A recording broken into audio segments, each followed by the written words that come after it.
సిక్కుముళ్ళు గప్పి రంగులీనుతున్న లోకమంటే పెద్ద నాటకమే తెలియకనే సాగే కథనం.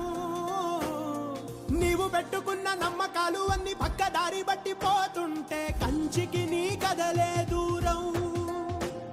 నీ చేతుల్లో ఉంది సేతల్లో చూపించి ఎదురేగి సాగాలిగా. రేపేటవులో తేలాలంటే నువ్వెదురు చూడాలిగా. ఓ